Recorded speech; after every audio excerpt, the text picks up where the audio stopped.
बीज ग्राम योजना के अंतर्गत गेहूं धान के बीजों पर मिलेगा ज्यादा अनुदान, योगी कैबिनेट ने दी मंजूरी।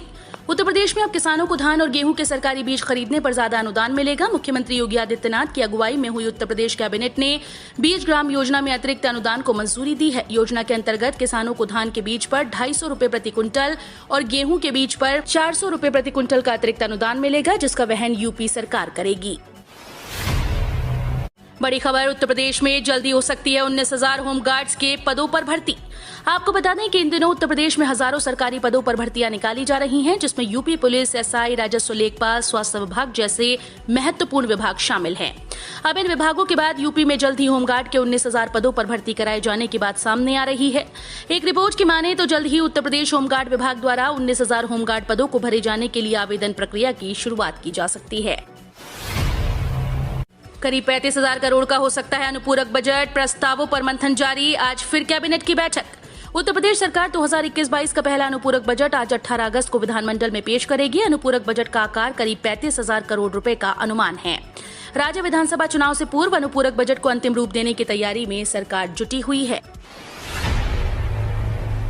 यूपी में 11,000 बच्चों को हर साल मिलेंगे 10,000 रुपए। यूपी बोर्ड से 2021 में इंटर पास करने वाले 11,460 मेधावियों को केंद्र सरकार की ओर से स्नातक स्तर पर सालाना 10,000 रुपए की छात्रवृत्ति मिलेगी। विज्ञान, वाणिज्य व मानविकी वर्ग में क्रमशः 3:2:1 के अनुपात से छात्रवृत्ति दी जाएगी। शहरों में शामिल गांवों में विकास होने तक नहीं पड़ेगा हाउस टैक्स। यूपी सरकार ने विधानसभा चुनाव से पहले शहरी सीमा के गांवों में मकान बनाकर रहने वालों को बड़ी सौगात दी। मुख्यमंत्री योगी आदित्यनाथ की अध्यक्षता में हुई कैबिनेट की बैठक में शहरों में शामिल किए गए गांवों में विकास होने तक हाउस टैक्स न लिए जाने का फैसला किया गया। इन क्षेत्रों में रहने वालों से टैक्स वसूली के संबंध में कोई नोटिस भी नहीं दिया जाएगा। जल निगम के 1238 कर्मचारी निकायों में होंगे समायोजित, योगी कैबिनेट ने लिया फैसला। जल निगम के सरप्लस 1238 कर्मियों को निकायों में समायोजित किया जाएगा। इसके साथ ही मृतक आश्रित कोटे के 263 कर्मियों को निकायों में नौकरी दी जाएगी। मुख्यमंत्री योगी आदित्यनाथ की अध्यक्षता में सोमवार को हुई कैबिनेट की बैठक में ये फैसला हुआ।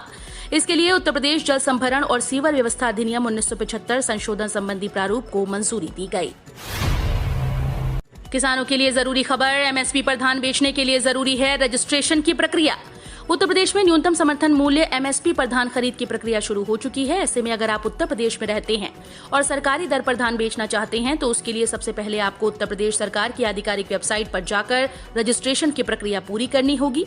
रजिस्ट्रेशन की प्रक्रिया कुल 6 स्टेप्स में है। ये वैसे तो बहुत आसान है, लेकिन आपको सावधानी भी बरतनी पड़ेगी। संपत्तियों का ब्यौरा नहीं देने वाले वाणिज्य कर अफसरों पर गिर सकती है गाज, तैयार हो रही सूची। सरकार के बार बार निर्देश के बावजूद संपत्तियों का सालाना ब्यौरा न देना वाणिज्य कर विभाग के अधिकारियों पर भारी पड़ सकता है। ऐसे अधिकारियों की सूची तैयार की जा रही है। जल्द ही इन अधिकारियों से जवाब तलब करके अग्रिम कार्रवाई की जाएगी। वहीं वाणिज्य कर मुख्यालय ने सभी श्रेणी के अधिकारियों को वर्ष 2020-21 तक की संपत्तियों का विवरण 30 अप्रैल तक वाणिज्य कर आयुक्त कार्यालय को उपलब्ध कराने का निर्देश दिया है। अधिक वेतन भुगतान की ग्रेच्युटी से काटी गई राशि वापस करने का निर्देश।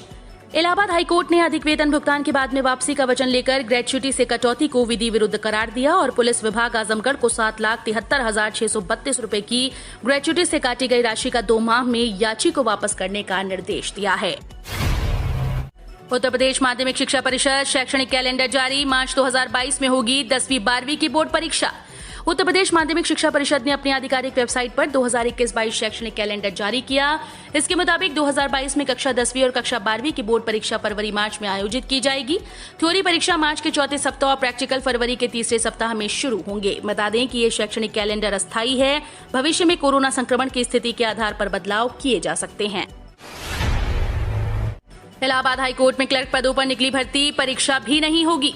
सरकारी नौकरी की राह देख रहे युवाओं के लिए बेहतरीन अवसर आया है। इलाहाबाद उच्च न्यायालय में नौकरी का सुनहरा अवसर आया है। इलाहाबाद हाईकोर्ट ने विधि लिपिक प्रशिक्षु यानी लॉ क्लर्क ट्रेनी पदों पर भर्ती के लिए उम्मीदवारों से आवेदन आमंत्रित किए हैं। योग्य उम्मीदवार इलाहाबाद उच्च न्यायालय की आधिकारिक वेबसाइट allahabadhighcourt.in के माध्यम से पदों के लिए आवेदन कर सकते हैं। यूपी ने कायम की मिसाल, 6 करोड़ से ज्यादा वैक्सीनेशन के साथ बना देश का नंबर 1 राज्य। कोरोना वैक्सीनेशन में दूसरे प्रदेशों को पीछे छोड़ते हुए उत्तर प्रदेश ने अपने नाम एक नया रिकॉर्ड हासिल किया। महाराष्ट्र, दिल्ली, आंध्र प्रदेश, पश्चिम बंगाल समेत दूसरे कई राज्यों से आगे निकला यूपी ने 6 करोड़ से अधिक वैक्सीन की डोज ले ली है। ये आंकड़ा देश के दूसरे प्रदेशों से कहीं अधिक है। यूपी वैक्सीनेशन के साथ ही सर्वाधिक जांच करने वाला प्रदेश है। 1 सितंबर से यूपी का हर स्कूल हो जाएगा बच्चों से गुलजार। सीएम योगी ने दिए ये खास निर्देश। यूपी के स्कूल कॉलेज फिर से गुलजार होने जा रहे हैं। मुख्यमंत्री योगी आदित्यनाथ के निर्देश पर कक्षा 6 से 8वीं तक के स्कूल्स में 23 सितंबर से पठन पाठन शुरू होगा, जबकि कक्षा 1 से 5वीं तक के विद्यालय 1 सितंबर से खुलेंगे। उच्च स्तरीय बैठक में कोविड की स्थिति की समीक्षा करते हुए सीएम योगी ने कहा कि कोरोना की नियंत्रित स्थिति को देखते हुए 16 अगस्त से माध्यमिक उच्च प्राविधिक शिक्षण संस्थानों में भौतिक रूप से कक्षाएं शुरू हो गई हैं। बीएड छात्र का परिणाम घोषित करने पर विचार का निर्देश। इलाहाबाद उच्च न्यायालय ने बीएड द्वितीय सेमेस्टर की फीस जमा होने के बावजूद याची का परिणाम रोकने के विश्वविद्यालय के आदेश को रद्द कर दिया और 2 माह में निर्णय लेने का निर्देश जारी किया। न्यायालय ने कहा कि याची ने समय से फीस जमा कर दी थी। कॉलेज ने फीस जमा होने की सूचना विश्वविद्यालय को नहीं दी। कॉलेज ने गलती भी मानी और बिना कॉलेज से स्पष्टीकरण लिए परिणाम घोषित नहीं किया गया। न्यायमूर्ति वीके बिड़ला ने दुर्गा मिश्रा की याचिका पर ये आदेश दिया है। किसान अब बिना गारंटी के ले सकेंगे 1.60 लाख रुपए का लोन। किसानों की इनकम डबल करने के लिए पशु किसान क्रेडिट कार्ड शुरू किया गया है। पशु किसान क्रेडिट कार्ड की शर्तें मोदी सरकार की किसान क्रेडिट कार्ड स्कीम की तरह हैं। इसके तहत अधिकतम 3 लाख रुपए तक की रकम गाय, भैंस, भेड़, बकरी और मुर्गी के पालन के लिए मिलेगी। इसमें 1.60 लाख रुपए तक की रकम लेने के लिए कोई गारंटी नहीं देनी होगी।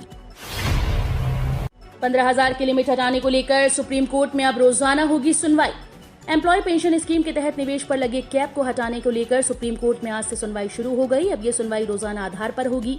अभी अधिकतम पेंशन योग्य वेतन 15,000 रुपए प्रति महीने तक सीमित है। इस लिमिट को हटाने को लेकर मामला कोर्ट में विचाराधीन है।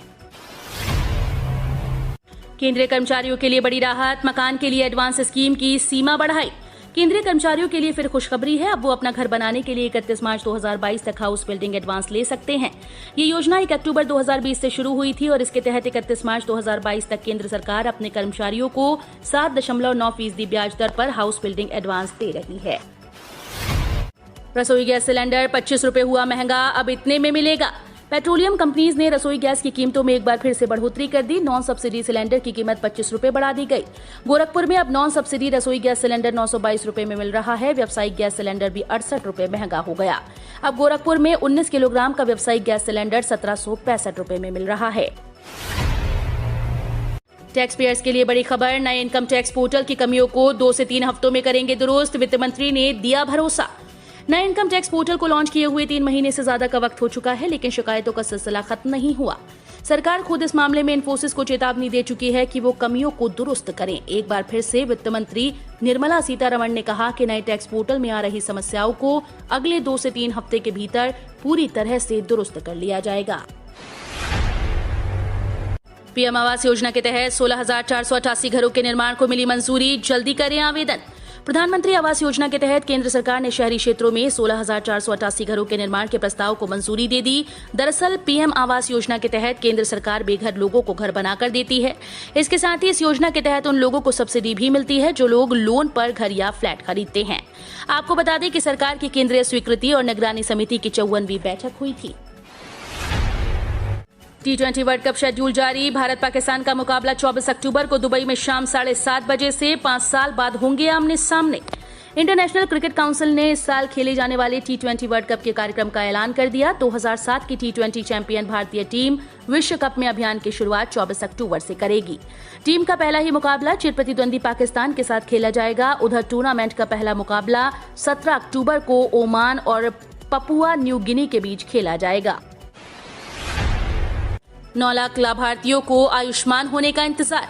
केंद्र सरकार ने आयुष्मान भारत प्रधानमंत्री जन आरोग्य योजना के अंतर्गत गरीबों के मुफ्त इलाज की गारंटी ली है। इसमें गंभीर बीमारियों पर आने वाले खर्च सरकार स्वयं वहन कर रही है, बशर्ते लाभार्थी के पास गोल्डन कार्ड होना चाहिए।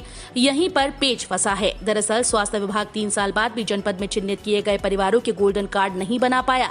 अब भी करीब 9 लाख गरीबों को आयुष्मान होने का इंतजार है। जजों की सुरक्षा के लिए राष्ट्रीय फोर्स के गठन की मांग से केंद्र सहमत। कहा राज्य को बनानी चाहिए ऐसी संस्था। केंद्र ने जजों की सुरक्षा के लिए एक राष्ट्रीय फोर्स का गठन की मांग को अव्यवहारिक बताया। केंद्र ने सुप्रीम कोर्ट को बताया कि इस तरह के विशिष्ट फोर्स का गठन राज्यों को अपने स्तर पर करना चाहिए। ये बात केंद्र ने देश भर के निचली अदालत के जजों की सुरक्षा के मसले पर सुप्रीम कोर्ट में चल रही सुनवाई के दौरान कही। झारखंड में एक जज की संदिग्ध मौत पर संज्ञान लेते हुए कोर्ट ने ये सुनवाई शुरू की। अक्षय ऊर्जा क्षमता के मामले में भारत विश्व में चौथे और सौर ऊर्जा में 5वें स्थान पर पहुंचा। अक्षय ऊर्जा के मामले में एक बड़ी सफलता हासिल करते हुए बड़ी जल विद्युत परियोजनाओं को शामिल किए बगैर 100 गीगावाट की रिन्यूएबल ऊर्जा क्षमता के महत्वपूर्ण पड़ाव को पार कर लिया।